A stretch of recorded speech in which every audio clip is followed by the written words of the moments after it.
šī mums trešā saruna.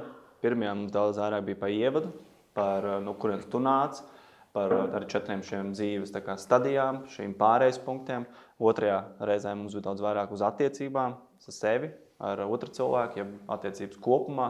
Un tad mēs esam nonākuši pie trešās puses, un trešais būtu atbilde uz jautājumu, ko tālāk. Un tad šeit ir nāk klāt tas, ko tu arī, jūs abi bijāt arī tikko šajā retrītā, kur bija par materializāciju, kur bija par naudu, kā tu minēji. Un es domāju, šis ir ļoti labs turpinājums, jeb kā tāda pat noslēguma tēma varbūt, jo mēs no kaut kurienes nākam, mums ir transformācija un ko mēs darām tālāk. Un tad šodien mēs esam par to, ko tālāk, ko tu tālāk, ko jūs tālāk un ko tu noteikti redz arī, ko cilvēki tālāk var darīt. Bet ieskicēja, varbūt es redzu arī pārmaiņas. Pirmajā reizē mēs runājam arī par roku. Tu minēji, ka tev jau būs jau izmaiņas jau, jā. Tas es skatos, ka ir. Tu atceries, kāds viņš izskatījās? Jā. Nu, viņš bija šitāds. Jā. Tātad viņš ir tāds. Jā, jo tu tieši minēji pagājušajā reizē, kad mēs trešoreiz, kad tiksimies, būs izmaiņas jau. Viņš ir.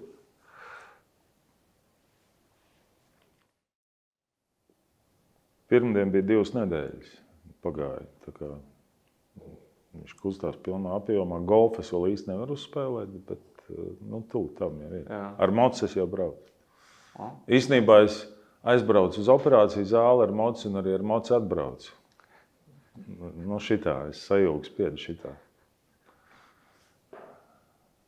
Ok. Tikai jau pārbaudīja. Uzreiz tajā. Tās šūvis jau pārbaudīja, vai strādā. Jā.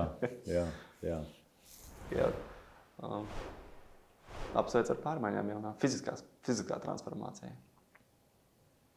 Arī grūti ir, ne? Jā, it kā jau liekas smieklīgi, kas tas ir. Un īstenībā tā ir tāda, savu veidu arī iniciācija. Pieņemt apzināti lēmumu, kad es tagad dodos un es to daru. Un kaut kā ir tā, ja tu viņus uzlicis uz kaut kādu materiālu nesēju ārējā pasaulē konkrēti, man tas bija uzrakstīts, un tur bija deadlines, datums. Ja? Tu vienkārši nevari to nedarīt. Tas vairs nav iespējams.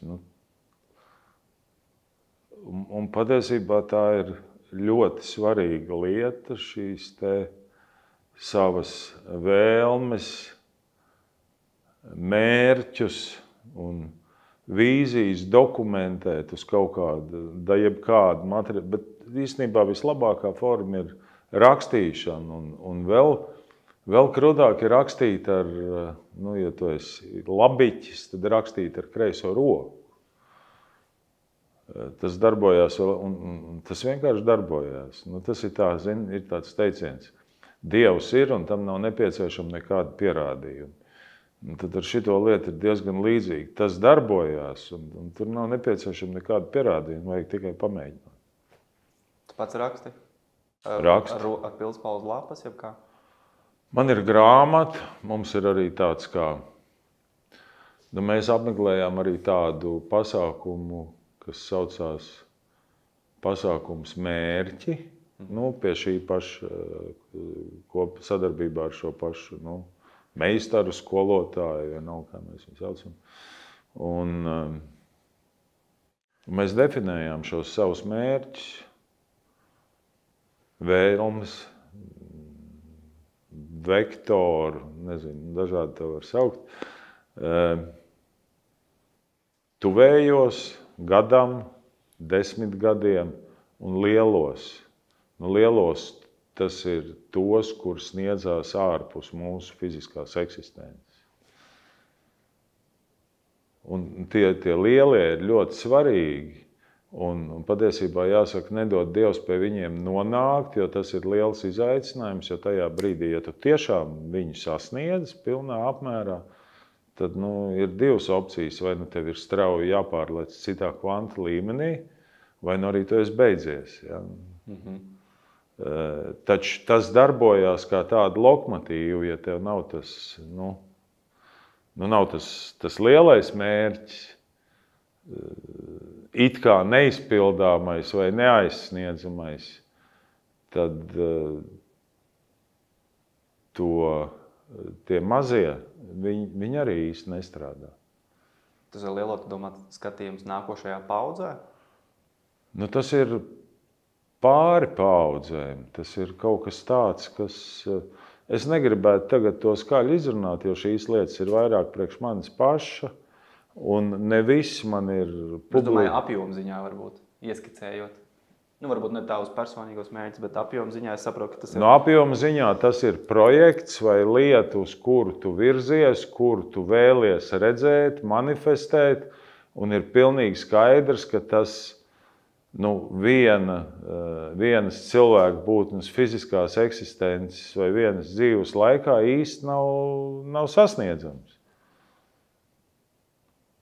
Vai tur maināt kaut kāda sajūta, jeb apjoms darbiem, jeb tava pieeja, kad tu uztaisi priekš sevis mērķis, jeb nodomu, kas ir daudz garāks par mūsu cilvēku dzīves griezumu?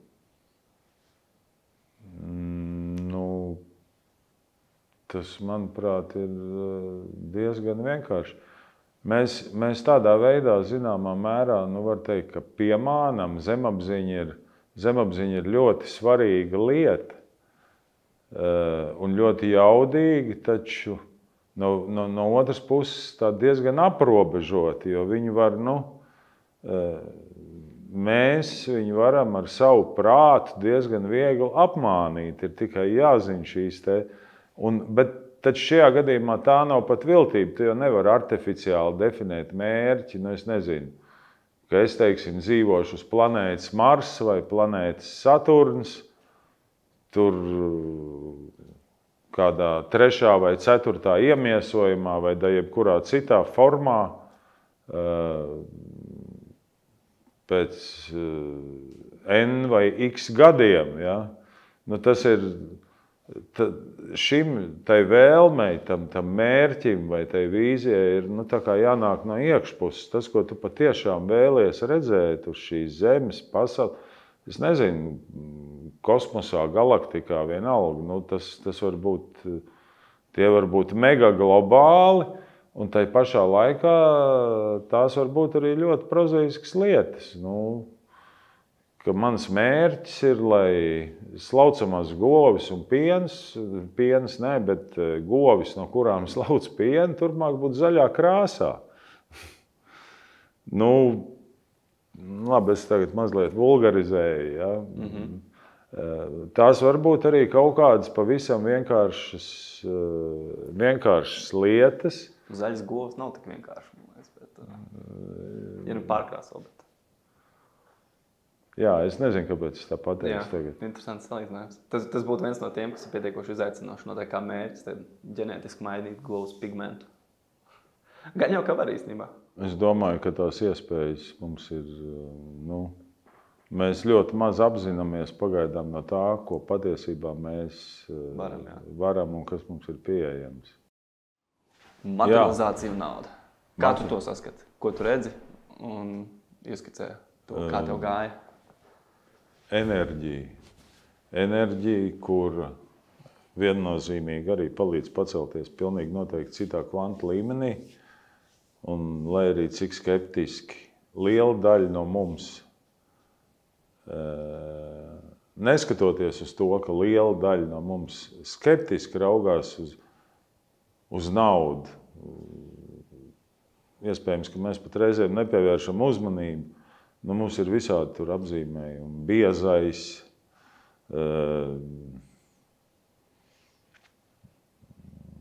laime nav naudā. Par naudu laimi nenopirks. Ja kāds par naudu laimi nenopirks, ja kāds ir labi situēts vai bagāts, viņš noteikti to ir nozadzis, iedzīvoties uz citu cilvēku rēķina. Ja santīmi pie santīmi nekrāsa, pie lata netiks. Jā, un tās visas ir negatīvās karmiskās programmas, kuras mēs manifestējam un ar kurām mēs esam izauguši patiesībā. Un Lielā mērā tas gan ir atkarīgs no tās ģeopolitiskās teritorijas, kurā mēs atrodamies, jo dažādās teritorijās tie paterni tomēr atšķirās. Ir vietas, kur citādāk šīs lietas uztver, teiksim. Es pieņemu, ka Lielbritānijā, kur ir karaliste un karaliskās ģimenes un mantošanas lietas, un ka tur uz to raugās mazliet savādāk, jo tur ir pietiekami daudz tādu cilvēku, kur ir piedzimuši tāds teiciens ar sudraba karotīti mutē vai ar zelta karotīti mutē. Tad mēs dzīvojam tādā teritorijā, kur ir lielākoties tas valdošais paterns tomēr ir tāds, ka nauda tas ir slikti, tas ir netīri, tas nav galvenais, tas nav svarīgākais. Un, zini, man šķiet, ka jā, tas bija vēl pirms brauciena uz pasākumu. Ines man jautāja, nevis jautāja, tas bija vairāk tāds retorisks jautājums, viņa tā arī izrunāja, viņa teica, nevar taču tā būt, ka nauda visos gadījumos nosaka un liecina par kaut ko. Vai tiešām, būtībā tas bija jautājums, vai tiešām nauda tas vienmēr ir forši, ja? Tā kā vērtības apzīmējums, jā. Jā, nauda jau ir patiesībā tikai enerģijas ekvivalenta apzīmējums. Nauda ir papīrīši. Papīrīšiem pašiem par sevi nav nekādas vērtības. Un tad man tāds ārkārtīgi triviāls tas piemērs atnāca. Viens no mūsu skolotājiem, kā tu zini, es vairāk kārt minēju, ir Ehards Tolle. Un Ehards Tolle, kurš sēž uz skatuves un sarunājās ar 10 000 cilvēkiem, viņš ģērbjās tā diezgan specifiski. Īpaši mūsu postpadomju cilvēku izpratnē un pasaules uztverē, pilnīgi nemoderni un nestilistiski. Viņš sēž kaut kādā nosacīti, es nezinu, iespējams, ka viņš ir dārgs, bet izstāsta tāds parasts rūtains krekls un tā saucamā makšķernieka vestīte. Ja? Un daudziem tas šķiet, jā. Kāpēc es par to stāstu? Tāpēc, ka tas ir skaidri jūtams pa gabalu, enerģētiski jūtams, ka šim cilvēkam, viņam nauda kā tāda un mantu daudzums un lietu daudzums viņu absolūti neinteresē un viņš tam nepiešķir nekādu nozīmi. Taču, neskatoties uz to, viņam ir, man gribētos teikt, neierobežots naudas daudzums, kas patiesībā mums ir, es uzreiz piebildīšu, pieejams jebkuram no mums. Šī enerģija vienkārši ir un viņa ir pieejama un vienīgais, kas to limitē, ir mūsu prāts. Un atgriežoties pie Eharda Tolles, man gribās teikt, ka nauda tas ir, vai naudas daudzums ir simptoms, kas liecina par to, vai tev ir, vai tev nav, kā tu darbojies šajā visumā, cik tu investē sevi, cik tu rādi pievienoto vērtību. Citiem vārdiem sakot, vai tu var to saukt arī par, vai tu esi veiksmīgs vai neveiksmīgs. Vai tu uzdrīksties izkāpt. Mēs varam paraudzīt, baigi tālu nav jāmeklē. Mums Latvijā ir pietiekami daudz tā saucamie skandalozie politiķi, un es nesaukšu viņus vārdā, kuriem ir daudz, saukt arī par oligarhiem. Visiem ir skaidrs, ka viņiem ir daudz naudas, un tikpat skaidrs visiem ir, ka viņi to ir ieguvuši uz kāda rēķina, iedzīvojoties uz kāda rēķina, rīkojoties negodīgi vai tur tā vai šitā. Patiesībā tas, ko viņi ir darījuši,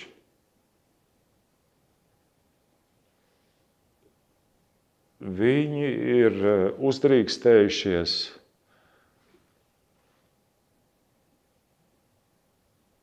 izkāpt ārpus ierastā rāmja vai pieņemt prāta, pieņemt tā rāmja un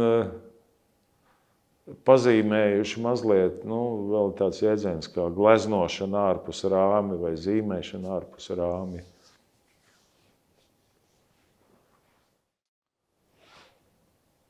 Un tā lieta ir ārkārtīgi vienkārši tiem visiem skeptiķiem un kritiķiem. Viņiem jau tā gribās.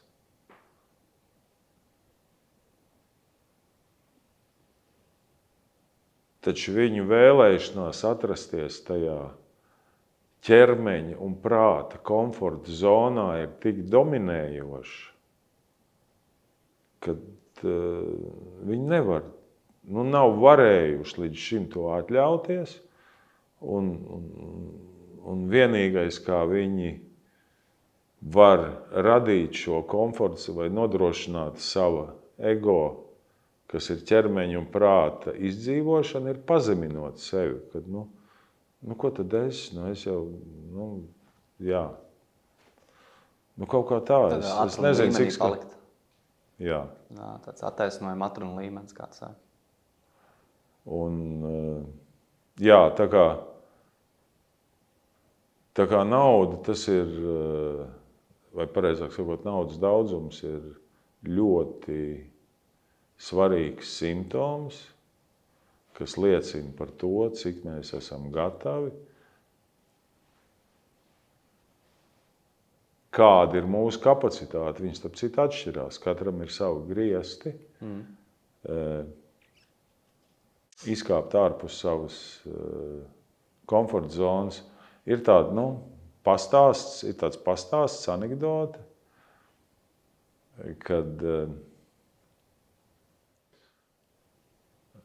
ceļotājs iegriežās viesnīcā, atstāja viesnīciniekam banknoti, iespējams, ka tu esi dzirdējis šo stāstu, banknoti par konkrēto summu, cik maksā numuriņš, un uziet augšā. Otrā stāvā pa to laiku viesnīcinieks ir aizgājis pie kurpnieka, samaksājis kurpniekam, kuram viņš bija parādā. Kurpnieks ir samaksājis miesniekam, miesnieks ir samaksājis skārdniekam, skārdnieks ir samaksājis prostitūtai,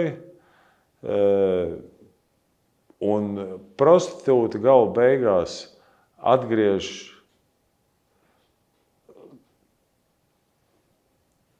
to naudu viesnīcniekam, jo viņa savu pakalpojumu sniegšanai lietoja viesnīcas telpas, un pa to laiku tas džeks, kurš atstāja banknoti sākumā, ir nokāpis lejā, jo viņam īstenībā tas numuriņš nepatīk, un viesnīcnieks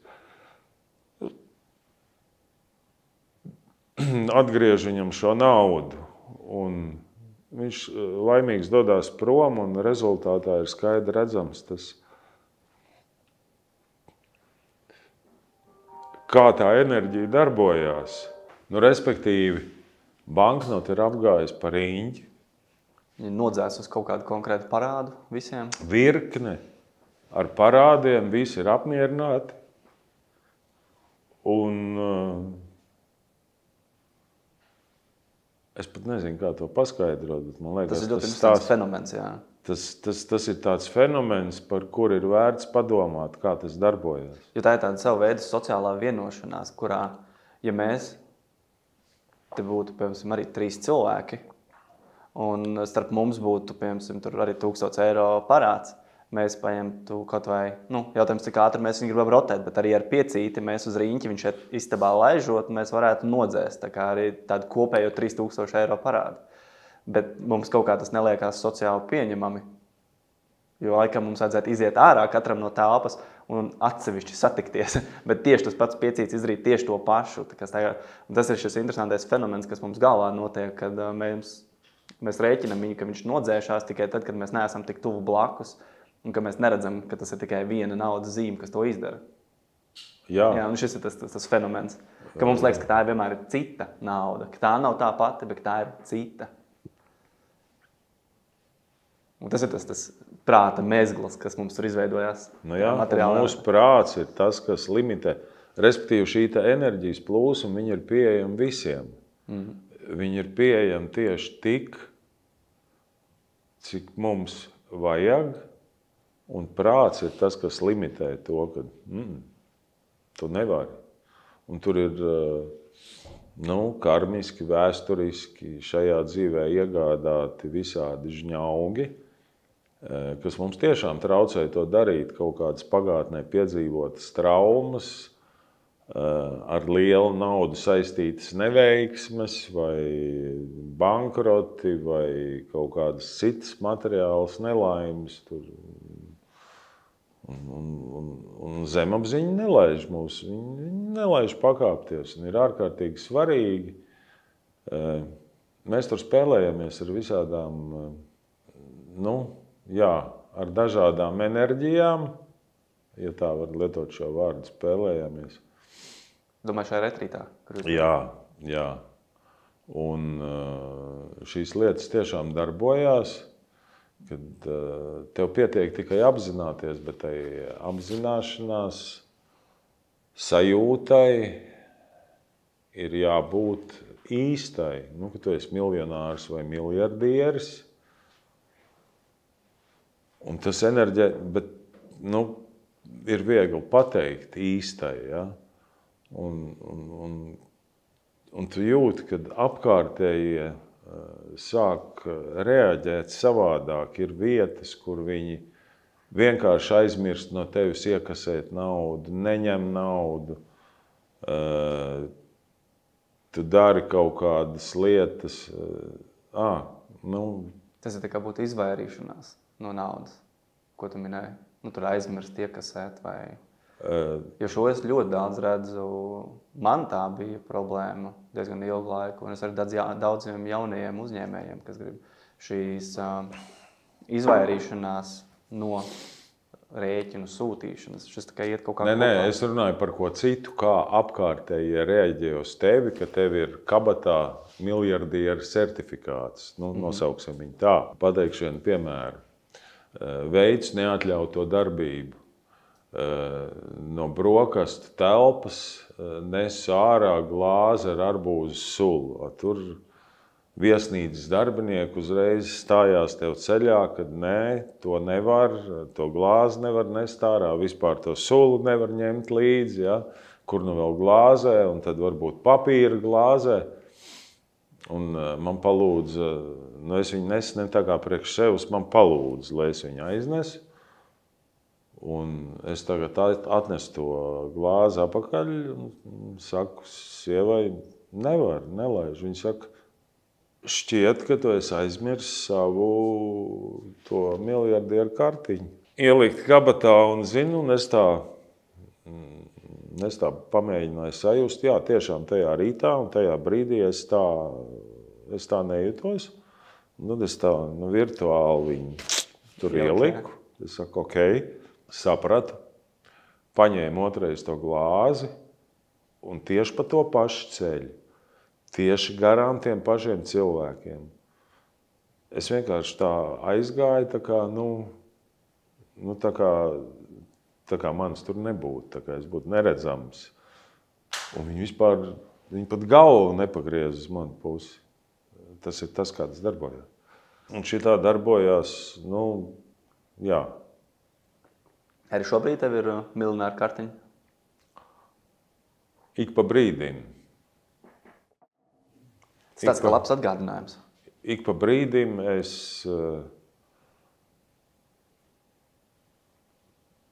atceros, kas es patiesībā esmu, jo mēs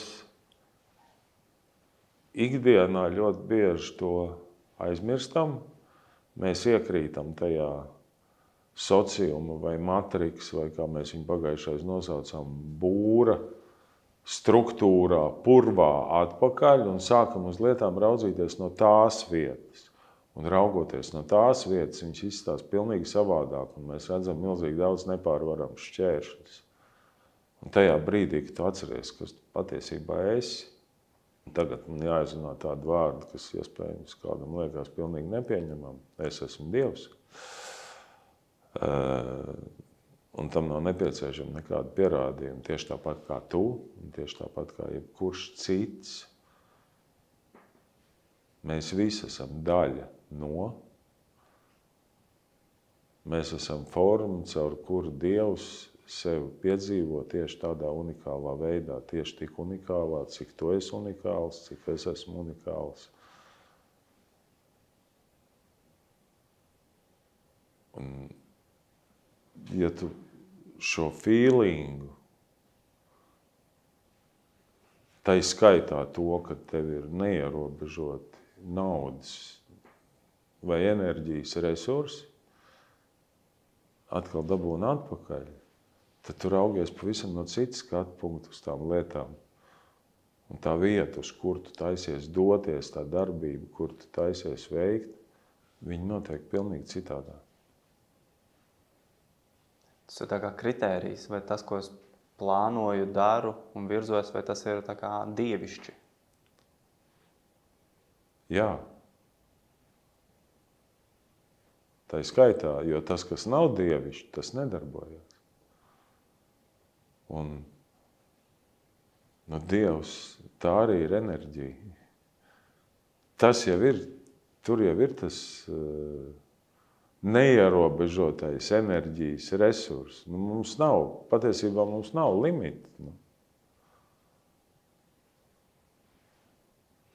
Skatoties varbūt šajā tēmā, piemēram, par materiālo naudu, šo apziņas tādu līniju, kā tu varbūt ieskicēt sev, no kurienes tu nāc un kas ir bijuši tādi spēcīgākie varbūt vai kaut kādi pagrieziena punkti, kas tev atmiņā palikuši?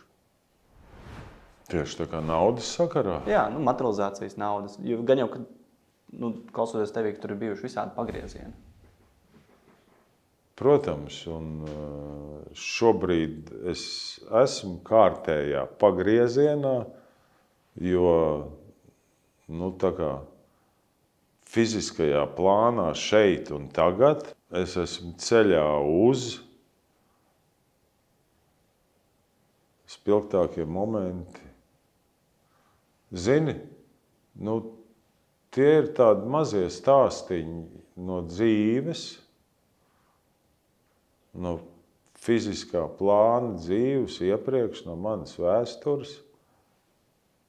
Es neapzināti, un patiesībā jau tā rīkojās, un toreiz es to nosodīju jau bērnībā, un vēlāk jau pieaudzis, esot tā saucamajā agrējā jaunībā, es raudzījos to, kā dzīvoja mana mamma, kurai nekad it kā nebija daudz, es nāku no tādas proletāriešu ģimenes, kur nebija baigā.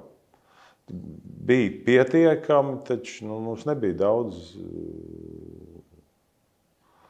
šo finansu resursu, kurus sauc par naudu.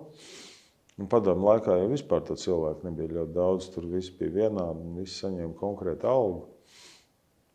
Patiesībā viņi jau tā dzīvoja un viņi laida kaut kādas lietas apritē un saņēma uz kaut kādu naudiņu par apritē aizlaistajām lietām. Viņi, piemēram, paņēma mani pie rokas un devās nevis lika viņi tur kaudzēja vai investēja, bet viņi devās uz kafejnīcu, ja, un, labi paēst, ja, un ņēma man līdzi. Un es toreiz tādā, kā tā var darīt, kaut ko aizlaist un tad vienkārši apēst pēc tam. Ja. Un tas ir tas, kā tas darbojās. Un runājot par sevi, es esmu, man ir vismaz 3 epizodes, varbūt detaļās es varu neiedziļināties. 3 vai 4, vairāk kā 3 gan. Es esmu pircis dāvanas mīļotajam cilvēkam vai mīļotajai sievietei. Kādreiz man to finanšu resursu bija mazāk, viņi man bija mazāk pieejami kā šobrīd. Tā nedomājot, pietiekami dārga dāvana, tiem laikiem varbūt pat ekstremāli dārga. Par visu pēdējo naudu, tā saucamo, kura tev ir, pilnīgi bez nekāda plāna un pamatojuma, kur radīsies nākamā. Un, tas maģiks ir tāds, izklausās diezgan avantūristiski, un tas maģiks ir tāds, ka tas darbojās. Un antisociuma vai antimatriksa galvenā stratēģija, kā kļūt finansiāli veiksmīgam, ir nevis palielināt ienākumus, bet palielināt izdevumus. Cik mūsu mēs varam paeksperimentēt, tādā meditatīva procesa laikā, cik mūsu zemapziņa, tas vingrinājums izstāsta sekojoši. Tu vispirms saraksti objektīvi, cik ir obligātie maksājumi, cik ir tas, ko tu tērē tam un šitam, un attiecīgi visām pozīcijām, un vēl tam, kam tu vēlētos tērēt, un tad caur meditatīvu stāvokli mēģināt iztēloties to, kas atnāk, cik tu patiesībā vari atļauties maksāt nodokļos, cik tu vari atļauties atlicināt naudu sev tuviem cilvēkiem, cik tu vari atlicināt naudu savai veselības un skaistuma kopšanai. Nevis atlicināt, bet cik tu esi gatavs. Un tad paskatīties, kas sanāk. Tur ir interesanti cipari.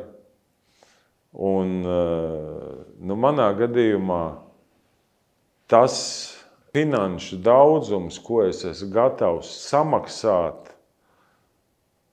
prom no sevis, krietni pārsniedz to, cik tagad ir tas, kas man ienāk. Un tas nav ne labi, ne slikti. Ir tādi konkrētie reālisti, kur dzīvo, un viņi tā ir arī gatavi dzīvot, kaut kādu fiksētu, vienalga, cik liels viņš arī ir, budžeta ietvaros. Tad ir tie, kuriem ir tā vīzija, ka viņi var tērēt daudz vairāk, kas patiesībā ir ļoti labi. Tas iezīmē mūsu potenciālu, mūsu zemapziņas, kam mēs patiesībā esam gatavi. Un tad ir arī trešā kategorija, tā, kuriem ienāk daudz vairāk nekā viņi atļaujās tērēt. Un ar tiem ir visgrūtāk, jo viņiem ir karmisks problēmas. Karmisks tas nozīmē, atnākuši kopā ar mums no citiem iemiesojumiem, kuras neļauj viņiem racionāli apieties ar pieejamiem resursiem. Līdz ar to neļauj arī augt. Nav arī kustības. Nav paplašinājuma. Tas ir gatavība kaut kur likt šai, ko darīt ar to naudu, ja viņi uzrodas.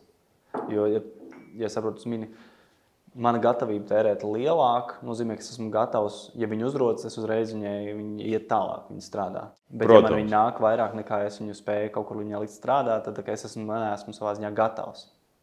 Tā doma? Vēlreiz pasaki. Ja man ir kapacitāte vairāk tērēt, bet nenāk iekšā, tad savā ziņā es esmu gatavs viņu tērēt, bet neesmu spējīgs viņu paņemt.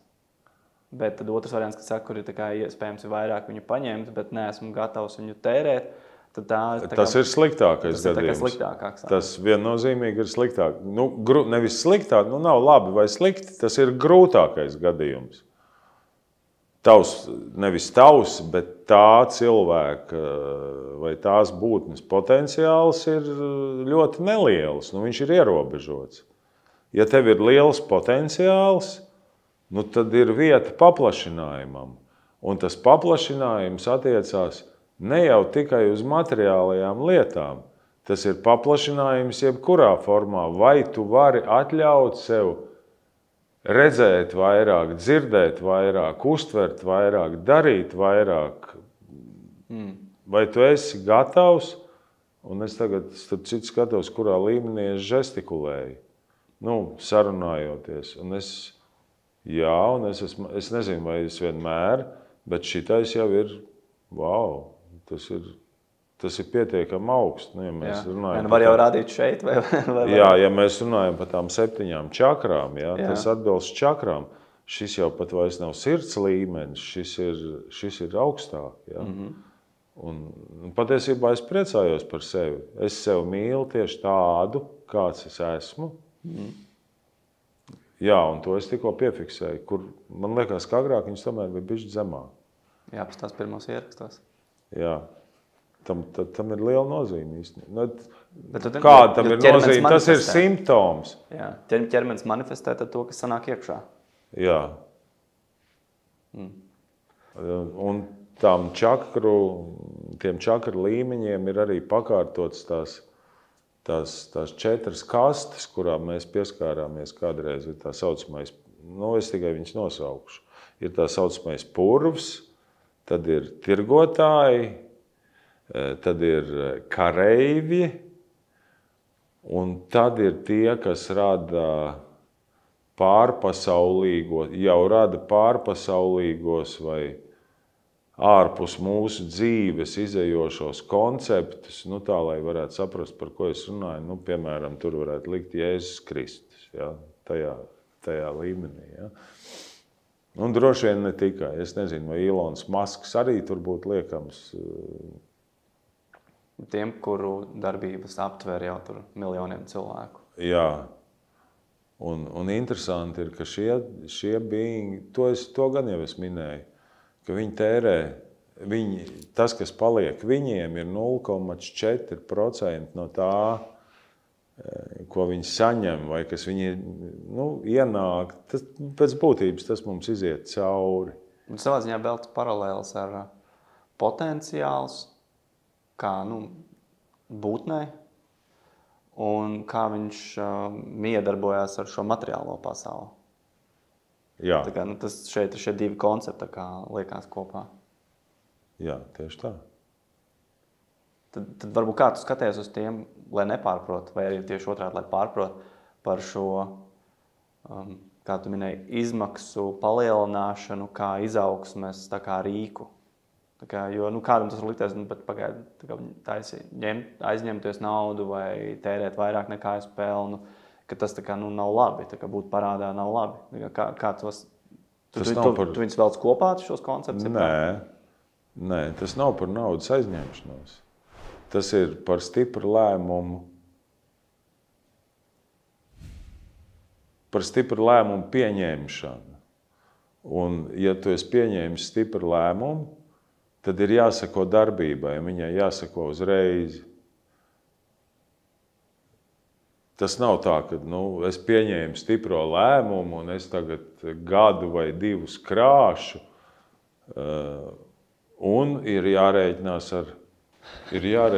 ar konsekvencēm, ka pēc stiprā lēmuma pieņemšanas un darbības sekošanas sāks uzpeldēt visi ēnas aspekti, iekšējais kritiķis vai prāts, bailes, nepārliecinātība, šaubas.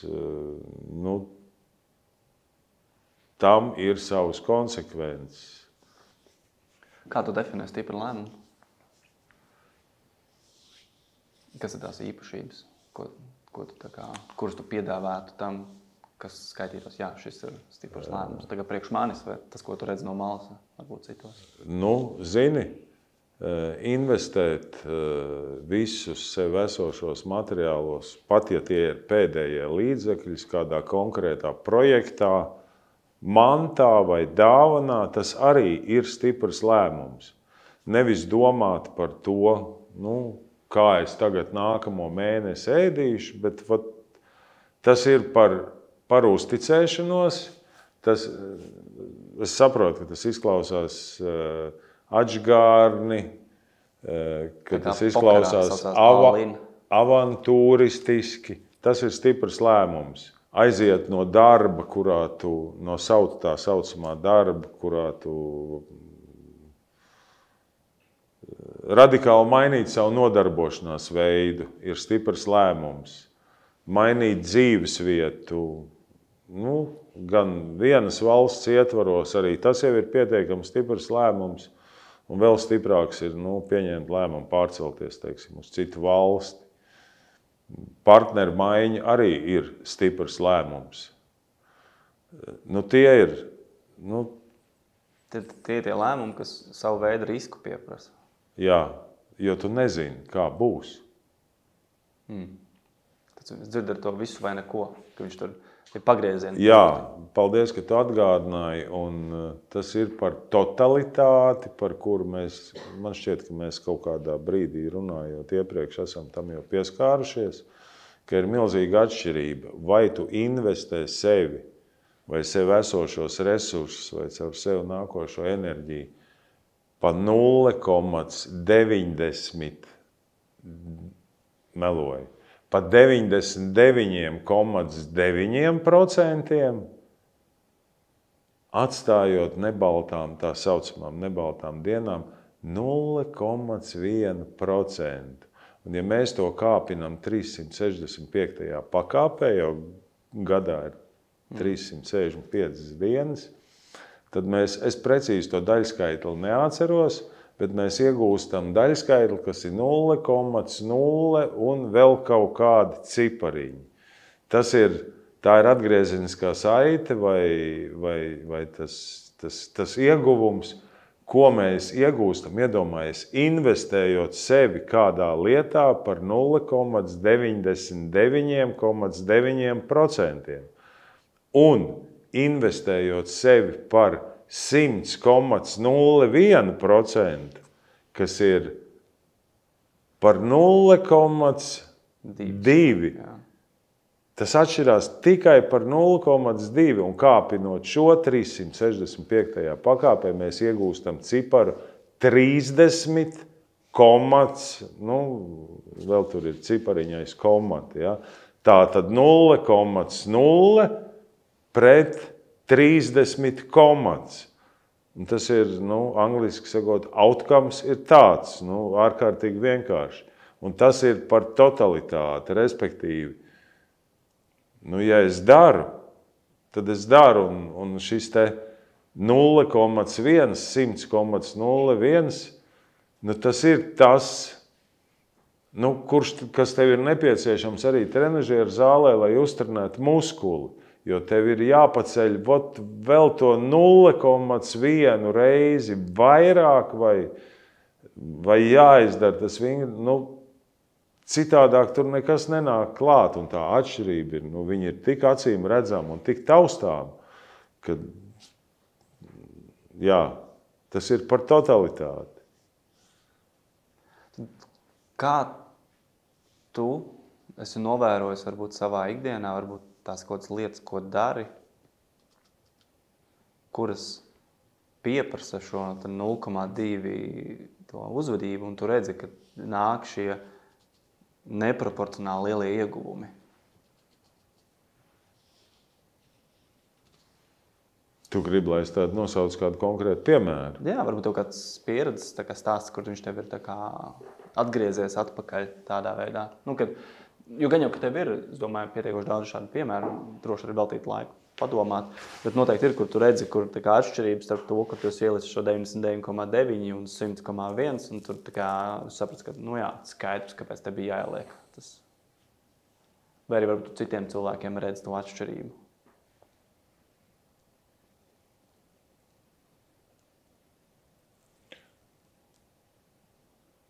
Zini,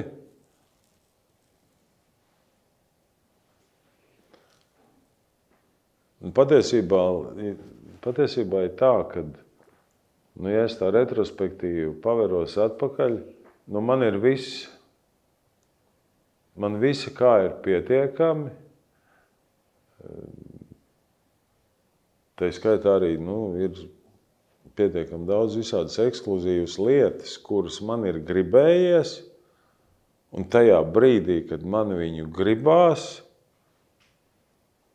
man nav īsti ne plāna, tā skaitā nav arī finanšu resursu, kā viņi, un kaut kā tas ir noticis tā, ka viss šīs lietas, viņas mums ir lietošanā, Ir stulbi teikt, ka man pieder. Ja? Jo īstenībā man nekas nepieder. Līdz ko tu sāc šito apgalvot, tad tev visums šobrīd ir jābūt, es aizmirsu sākumā piebilst, 14. oktobrī sākās aptumsuma koridors. Tas ir starp mēnesi un saules aptumsumu, un viņš beigsies 28. oktobrī. Un aptumsuma koridors ir enerģētiski ļoti spēcīgs laiks, kad mums ir jābūt ļoti uzmanīgiem ne tikai ar to, ko mēs runājam, mums jābūt ļoti uzmanīgiem ar to, ko mēs nodomājam, kā mēs domājam. Un tas nenozīmē, ka tas ir kaut kas fatāls un ļoti bīstams. Mums ir jābūt uzmanīgiem, mēs varam apieties tā, lai atgriezniskā saite būtu ļoti patīkama, un viņi var būt arī ļoti nepatīkami. Un patīkami tādēļ, ka šis ir piemērots laiks veco lietu nomiršanai un jauno piedzimšanai, jaunu projektu uzsākšanai, enerģijas novirzīšanai, jauniem projektiem. Un droši vien vairāk tas ir par veco lietu atlaišanu, nevis veco, bet nevajadzīgo lietu, failu un programmu atlaišanu. Jā, un vēlreiz mums jābūt ļoti uzmanīgiem, tāpēc es tagad, tu man uzdod jautājumus, ja es te sākšu mētāties. Sliktākais, ko vīrieši var darīt, tas ir sākt lielīties, pārspīlēt, samazināt vai pamazināt kaut ko un lepoties. Respektīvi, asociēties ar kaut ko, kad es to izdarīju, vai es to esmu paveicis, vai man pieder. Tas viss mums ir lietošanā, nāk caur mums iedod, tas strādā savādāk. Un jā, un es esmu pateicīgs, paldies par to. Vienlaicīgi, saprot, mēs te runājam par daudz naudas un vienlaicīgi nepazaudēt to pateicību un apzināšanos, ka man ir tieši tik, cik man vajag un absolūti pietiekami.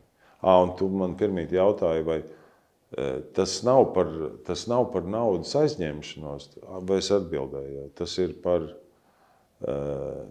pilnībā sev esošo resursu vai pieejamo resursu investēšanu. Tas nav tā, ka es tagad tā nevaru naudu nopelnīt. Es gribu vairāk, es aizņemos no tevis naudu un tagad viņi kaut kur investēju. Var naudu arī aizņemties, var lietot hipotekāros kredītus, var iet uz kazīnu arī spēlēt, taču tas nav domāts visiem. Tas ir domāts profesionāļiem, ir domāts tiem, kuri, mēs katrs esam savādāk, mums ir dažādi talanti un spējas, ir daļa cilvēku, kur spēja ar šo instrumentu apieties. Taču vairums iebrauc dziļās nepatikšanās un savu veidu prostrācijā. Varbūt var ieskicēt vairāk šo domāšanu, atšķirības ar to, kad man pieder lietas un es izmantoju lietas, ja man viņas ir pieejamas. Jā, tas ir tieši tas, tā jau tas arī notiek. Es esmu iecerējis, vai man ir vēlme to dabūt, un tas atnāk, un interesanti, kā tas atnāk. Speciāli noteikumi, pēkšņi uzradies pilnīgi no tās puses, no kuras es negaidīju, finansējums, superpiedāvājums, barters par kaut ko. Ir bezgalīgi daudz veidi, kā mūsu lietošanā nonāk kaut kas.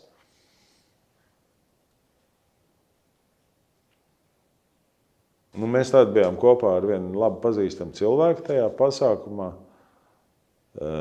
Pasākums bija Dubajā, un mums bija vienu vakaru izbrauciens ar jahtu pa Arābu jūru. Cik pa jūru, tā bija vairāk ekskursija pa pilsētu ar nelielu izbraukumu jūrā. Un viņš tāds stāv uz tās jahtas, skatās uz tiem debesu skrāpiem, bildes tur smukas. Saka, jā, šitā arī var dzīvot. Ar tādu domu, ka ir taču cilvēki arī šitā dzīvo. Es mēģināju vērst viņu uzmanību. Saku, ko tu tikko pateici? Ko tas nozīmē? Cilvēki. Es saku, kur tu tagad esi? Uz jahtas. Es saku, kurā vietā? Dubajā. Kas tev ir apkārt? Debesu skrāpi. Tad tu esi tas cilvēks, kurš tieši tā arī dzīvo. Jo tā ir arī tāda sevis izslēgšana vai noniecināšana. Tu tieši šeit un tagad tu tā dzīvo. Tajā mirklī, paraugoties apakaļ. Un tu vispār pat nepiefiksē, ka tu esi tas, kurš tā dzīvo. Tu raugies uz to, ka jā, tā varētu. Nepamanot to, zini kā, tas ir tā kā zivs ūdenī meklē, kur ir ūdens. Viņi to nejūt, vai tu sēdi pie šķīvi ar bagātīgu maltīti un saka, varētu taču arī labi paēst. Tu nepamani, ka tu stum iekšā tur, nezinu, garneles, papaju, es nezinu, kas kuram ir garšīgs un kuram liekas vērtīgs no pārtikas viedokļa. Bet vienvārdu sakot, tu sapņo par labu ēdienu, nepamanot to, ka tu tajā brīdī bāzi viņu mutē. Tā ir tāda iesprūšana savā galvā, ja kā to saukt. Tas gan novērotājs ir mūžīgi trūcējis skatījums tāds. Tas ir tas zemapziņā eksistējošais programmu fails, ka tu esi sevis nodalīšana no. Mēs tādu lielisku meditāciju darījām. Es varbūt Jā, padalies. Tehniski pastāstīt. Un viņi tiešām var izvērst par meditāciju un šo procesu var izbaudīt. Tur ir 6 pozīcijas. Un forši viņas būtu zīmēt, bet es mēģināšu verbāli viņas uzzīmēt. Iedomājies, ir pasaule.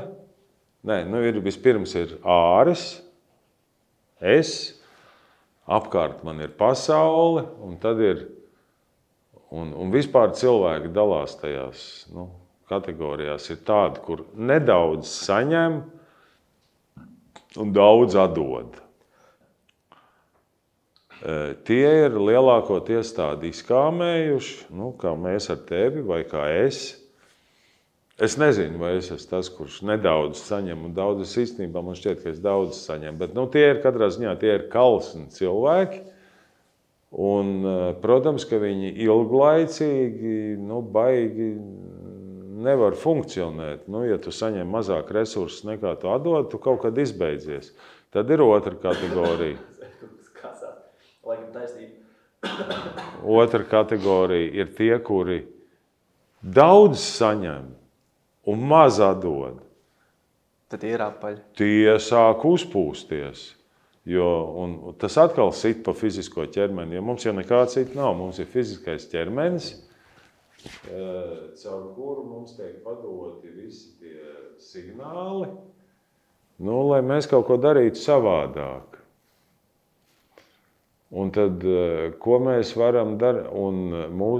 Zemapziņa savukārt rūpējās par to, lai mēs vienādi saņemtu, un viņi tiecās visādā ziņā uz līdzsvaru. Tik, cik mēs saņemam, tik mēs arī atdodam. It kā.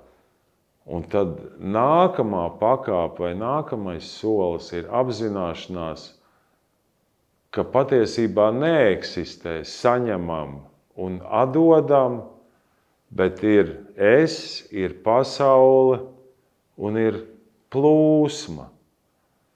un mēs nesaņemam un neatdodam. Tas ir tas pats, ko es stāstīju par to viesnīcnieku, ja, kad nauda apiet vai tā enerģija apiet to riņķi, visi ir apmierināti, visi viņi ir saņēmuši, un patiesībā nekas nekur nav atdots. Ir vienkārši plūsma. Tad ir nākamais, kad nav pasaule, ir vienkārši enerģijas plūsma. Tas jau ir 5. stāvoklis, kad mēs ejam cauri meditācijā. Es un enerģijas, bezgalīga enerģijas plūsma, viņi iet man cauri. Un pēdējais, galvenais ir šī te es pazušana. Viņš vienkārši izkūst.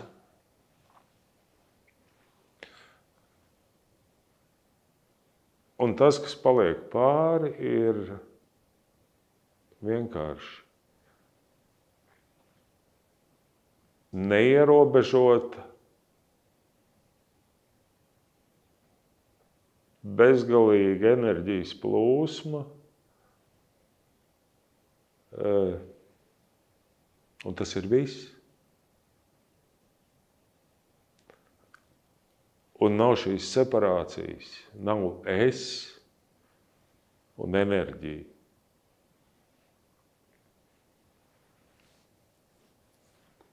Tad vienotība sanāk. Saplūšana. Jā. Saplūšana ar to, kas ir.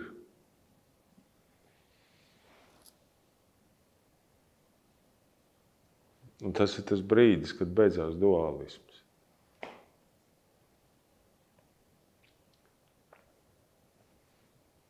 Tas būtu kaut kas tāds, uz ko teikt ir vērts tiekties cilvēkam. Vērts ko? Tiekties uz šo saplūšanu.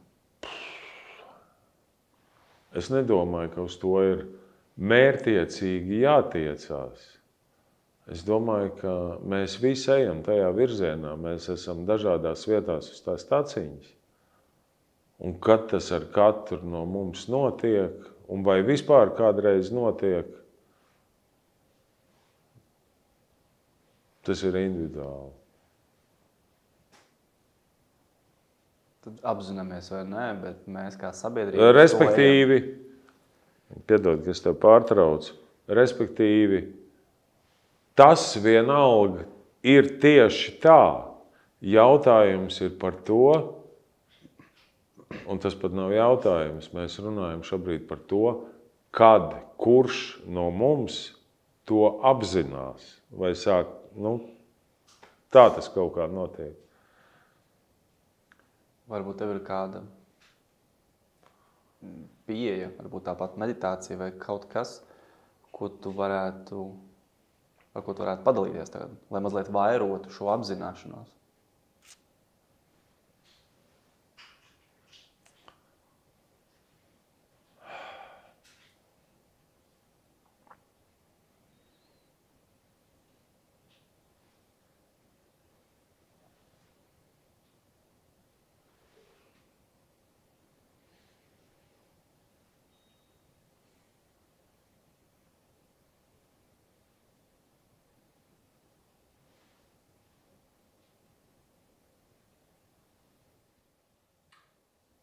Šī jau bija laba metode.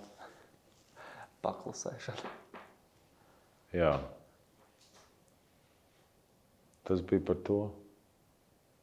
Tas iet kopā ar tavu minūtes tehniku arī.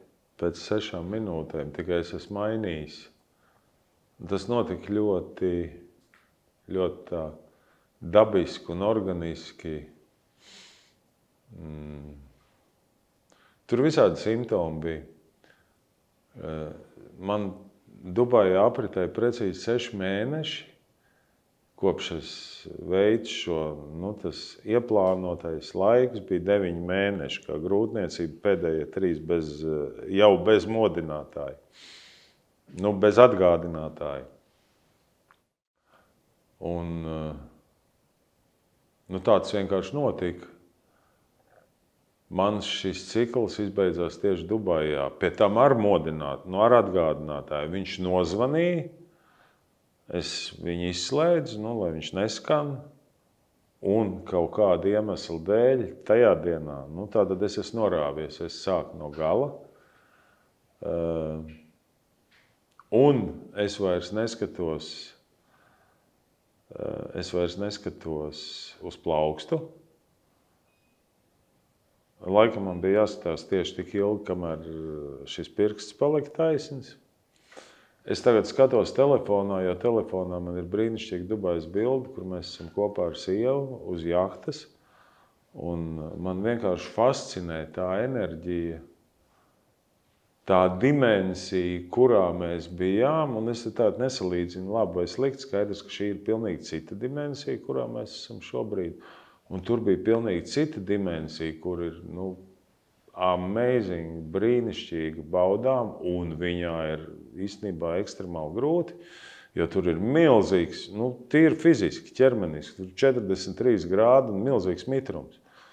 Un tas fiziski tas nav visiem pieņemami, respektīvi, ko es ar to gribēju teikt, ka arī šo te vibrāciju celšana un finanses un materializācija arī ir vibrācija celšana. Ja tu esi tur, tajās zemajās, tur nekas nenotiek.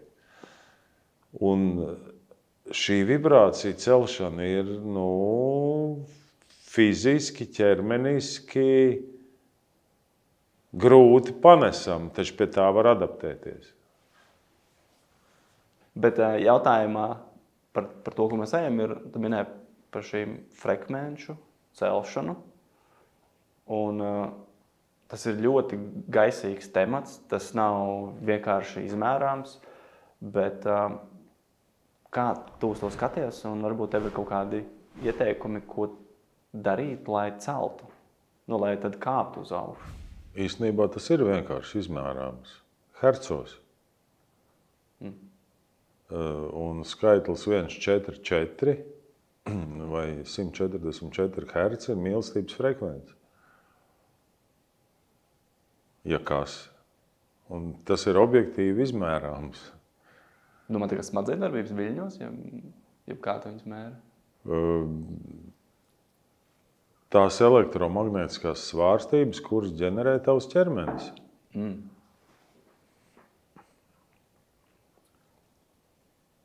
Tad kur ir izaicinājums šajā? Kāpēc tad visi mēs jau nespējam, pieņemsim, mainīt savus frekvences attiecīgi tam, kādu dzīvi mēs tā kā radām vai gribam radīt? Tāpēc, ka mēs esam paši, mēs esam īsti tikai pa 2, ar pielaidi, pa 4 līdz 2%. Un pārējais mūsu uztvere, tas, kas veido mūsu uztveri, jo īstenībā nekā cita nav. Nav tā saucamās objektīvās realitātes. Viņas vienkārši nav. Man nav nekāda priekšstata, kāda ir tava objektīvā realitāte. Tāpat kā tev nav nekāds priekšstats par manu objektīvo realitāti. Es pat nevaru būt pārliecināts, ka mēs šo telpu un šos priekšmetus redzam vienādi. Respektīvi, vienīgais, kas ir mūsu uztvere. Un šo mūsu uztveri veido, viņus var saukt dažādi, par programmu failiem, par kodiem, par blokiem, par žņaugiem, veido ne mūsu pašu radītas, bet mūsu iepriekšējo iemiesojumu un šīs dzīves traumu sakopojums, kurš ir formējies īstenībā lielos vilcienos jau līdz 3 gadu vecumam. Un saskaņā ar to mēs dzīvojam neapzinoties, ka tie neesam mēs paši. Un šie programmu faili, vai šīs programmas, viņas lielākoties ir pakārtotas sociuma matriksa vai purva veiksmīgai funkcionēšanai, nevis sevis pašrealizācijai. Mēs šobrīd dzīvojam ļoti interesantā laikā, tieši tagad tas notiek.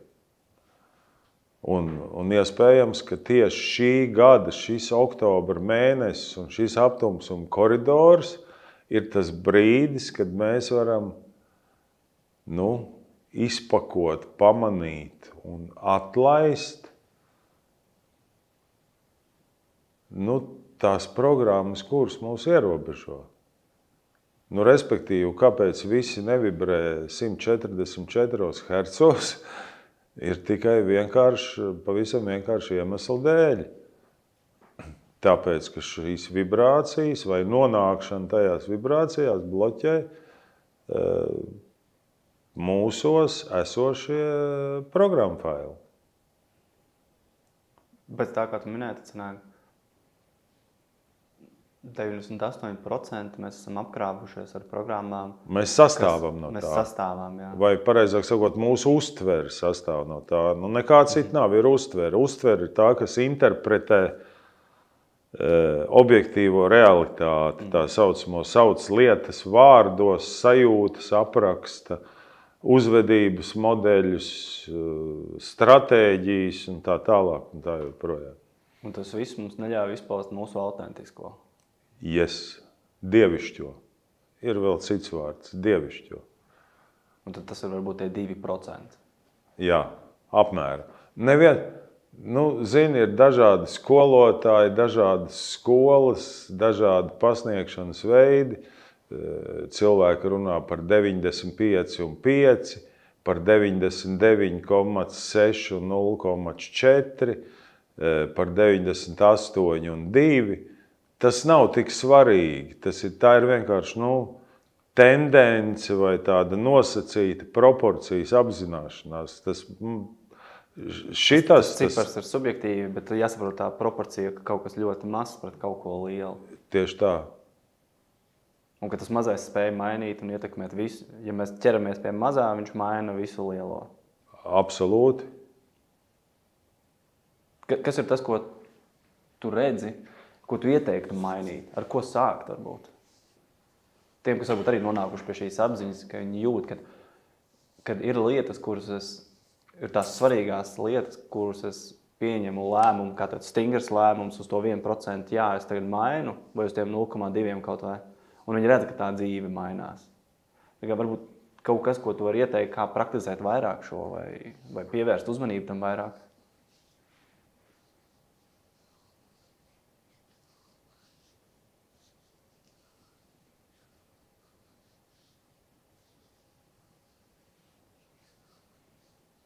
Tas ir interesants jautājums.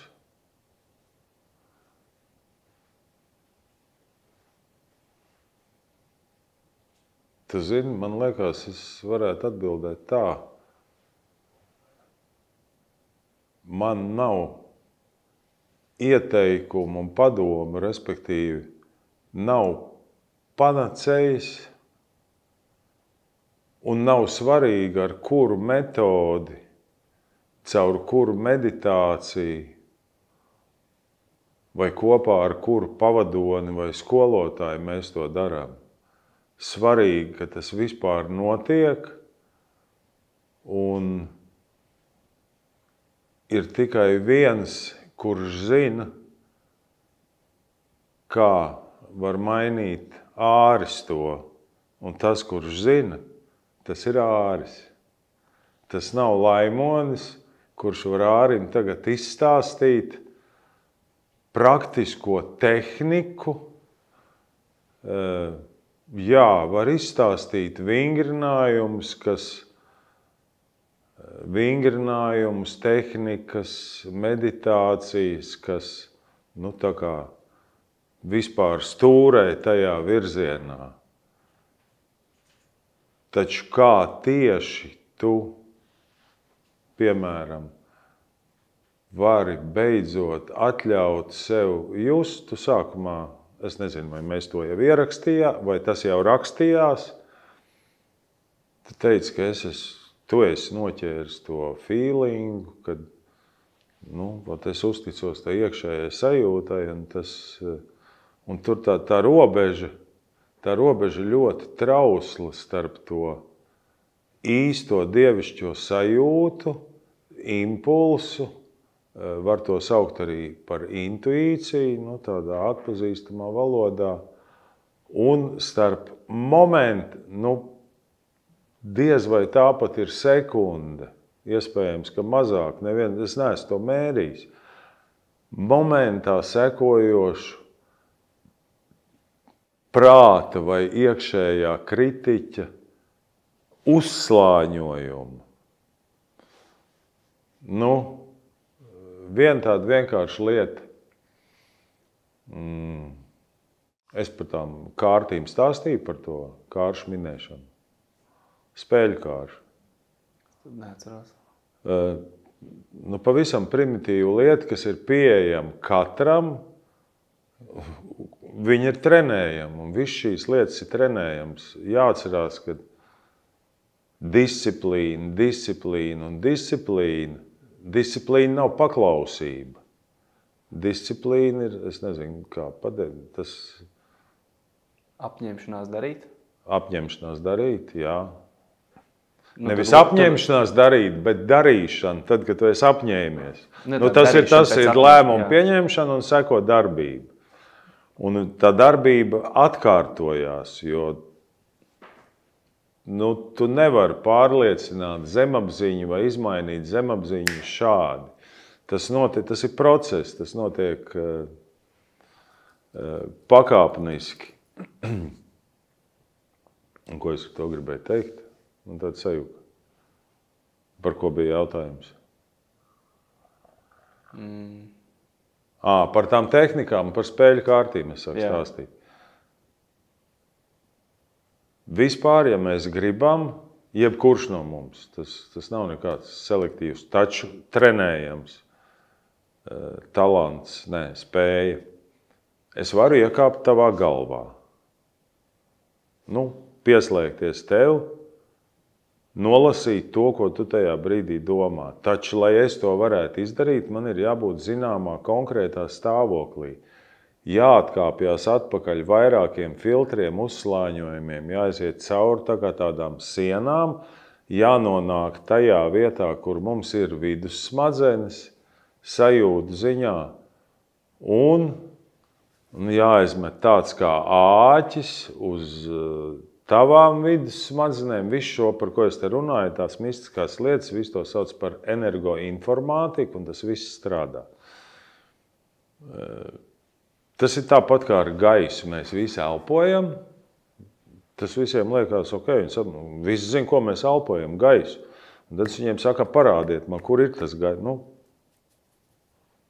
Nevar. Un tāpat šitās lietas, viņas vienkārši ir, viņas darbojās.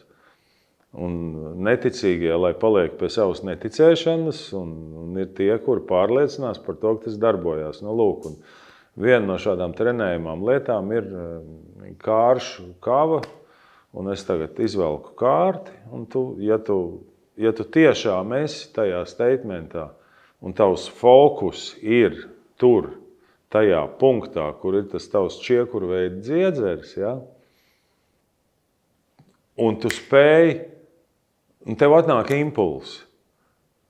Un ja tam impulsam nepaspēja uzslāņoties prāts virsū, tad, iedomājies, kāršu kavā ir, kurā ir lielās, ir mazāks, tur 32 vai 54 vai kaut kā tā. Tu nekļūdīgi pasaki, kas tā ir par kārti. Un tas ir tāds veids, kā trenēties. Es vēl kārtas, un tu saki, tur, nezinu, kreķsešnieks, Un tas ir kaut kas tāds, par ko es dabā pārliecinājos. Un tas strādā. Ja tu esi atbilstošā stāvoklī un ķer to impulsu, tikko Viņam nav vispār nekāda izskaidrojuma. Tas ir bez domāšanas. Tas ir kāpēc tu sauc? Un momentā tu jūti, kad, sākās, bija jau tāds, un es vienreiz jau nosaucu, un vai tiešām būs, tas neder, tas nestrādā. Līdz ko tas ir tas pirmais impulss, tu viņu izrunā, tas ir precīzi desmitniekā. Šis te mūsu pavadonis, vai meistars, vai skolotājs, ar kur mēs bijām kopā, viņš stāstīja, kā viņš šīs iemaņas sāka trenēt pie savu skolotāju attiecīgi. Ko mēs varam izdarīt caur šo te energoinformātiku, caur spēju radīt realitāti. Viņš saka, skolotājs viņu atved, nosēdināja pilsētā kaut kur uz ielas uz trepēm. Viņš teica, tu redzi, tur ielas pusē to celofānu maisiņu. Iepirkuma maisiņš mētājās uz zemes. Pēc 45 minūtēm tam iepirkuma maisiņam ir jābūt pie tavām kājām. Viņš saka, es nesaprotu, vējš pūš, pēc tam pūš prom no viņa, ja? Uz to pusi, ne uz viņu. A maisiņš ir tur. Pēc 35 minūtēm tas maisiņš bija pie viņa kājām. Kā tas darbojās? Ne jau mistisks pievilkšanas spēks darbojās. Tur bija vesela virkne lietas. Maisiņa aizpūta projām, viņš atsitās pret mašīnu. Tad viņš nonāca otrā pusē, tad gāja garām cilvēks, kurš aizķērās ar kāju aiz viņu. Vesela virkne dažādu lietu sakritība, kā rezultātā viņš pēc 35 minūtēm bija viņam pie kājām. Ātrāk nekā uzstādīts mērķis. Jā, un tad viņš sāka mācīties. Un mēs visi varam praktizēt. Tu vari... Šo esmu ļoti bieži praktizējis sportā. Kad ir kādi gribās uzspēlēt, tāds kā, man vajag, lai man bumba atnāk. Un tad diezgan bieži kaut kur dīvaini atcitās un atnāk pie manas bumba. Jā. Viņš ļoti ātrs tur tas. Mēs ar to sastopamies ikdienā, tikai mēs nepamanām šīs lietas. Savā laikā, kad bija kafejnīca, atceros pāris reizes arī, kad meitenes, kas bija baristas, teica, ka mums tur rīt, mums vajag tur vēl vienu darbinieku. Un es tā kā dzirdu, es tā kā rīt būs. Es tā kā, kas būs? Un rīt atnāks. Nākšā dienā atnāk jauns cilvēks, sāk strādāt. Tu palaidi programmu. Jā, es vienkārši tā kā tu iedarbini konkrēti. Noķēri vajadzību un palaidi. Jā. Tu iedarbini konkrēti enerģiju. Un svarīgi ir viņai nepieķerties. Tu viņu palaidi. Un tā kā aizstājas ciet šo portālu, tur iestājās vakums un visu, un tu aizmirst. Tas nav tā, ka man vajag. Un tas strādā. Mēs vienkārši to nepamanām. Ir daļa, kuriem ir tik liela rezistence, ka viņi vispār to noliedz. Un šīs lietas un tādu vingrinājumi ir bezgalīgi daudz. Mēs spējam viens otru ietekmēt. Tu vari konkrēti palaist, nezinu, kas man rīt būs mugurā tajā, vai tu varēji iepriekš jau pasūtīt to, kādā apģērbā es šodien atnākšu. Un mēs visi esam sastapušies ar to, kad pēkšņi sajūta, es zinu, tas, Un šis ir par to 0,2% tad? Jā, tas ir par tiem 0,2%. Kas patiesībā, zin kā es cilvēkiem, tiem, kur sāk mācīties golfu spēlēt, parasti tur tie sitieni pa to bumbiņi dažādi. Ja? Viņi vai lido visur, kur, tikai ne tur, kur vajag, vai nelido vispār. Ja? Vai tu pa viņu nemaz netrāpi. Un tad pēkšņi viens brīnišķīgs sitiens, riktīgi labs. Un tad ir ārkārtīgi vienkārši, ja tu vienu reizi to var izdarīt, tad īstenībā tev nav nekāda fizisku šķēršļu un nav nekāda iemesla, lai tu to nedarītu katru reizi. Tev tikai jātiek skaidrībā ar to, kas tad bija tas, ko tu šoreiz darīji savādāk vai nedarīji, tā kā tajās citās reizēs. Citiem vārdiem sakot, tajā apziņas līmenī tas ir jāpaceļ. Un kamēr tās lietas nenonāk tai mūsu apziņas vai neokorteksa līmenī, tās, kuras mums traucē, ne jau viss mums te ir jāsakārto un jāatrisina un jāpārbūvē, bet ir pietiekami daudz lietas, kuras reāli mums traucē. Iegādāties pietiekami finansējumu, iegādāties partneri, būt labā veselības stāvoklī. Nezinu, mums katram ir savas vēlmes, ja, un ja ir šīs lietas,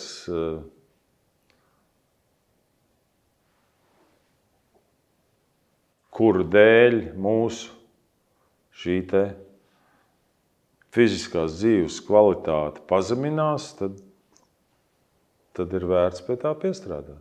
Šis ir ceļš, caur kuru atkal tieši var mainīt viņu, tā kā celt to dzīves kvalitāti.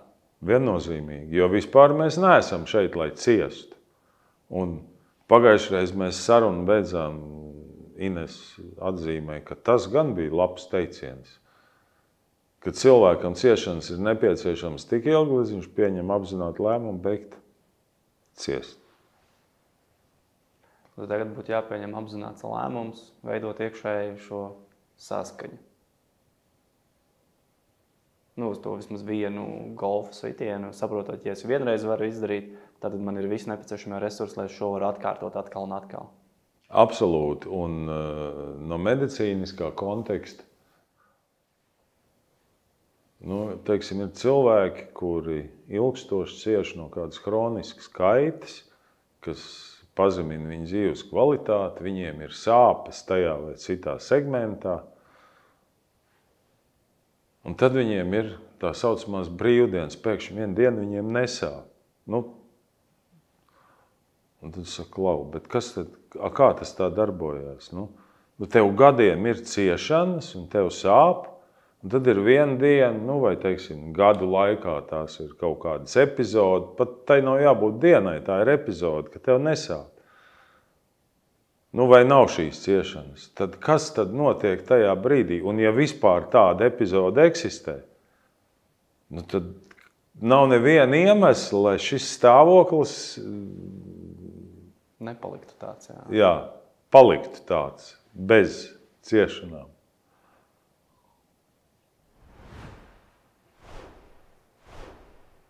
Varbūt, vai tev ir vēl kāds domgrauds šajā tēmā, kur to gribētu nodot? Ir divas lietas vispār. Tā kā vispār, es nezinu, kā verbāli nosaukt to,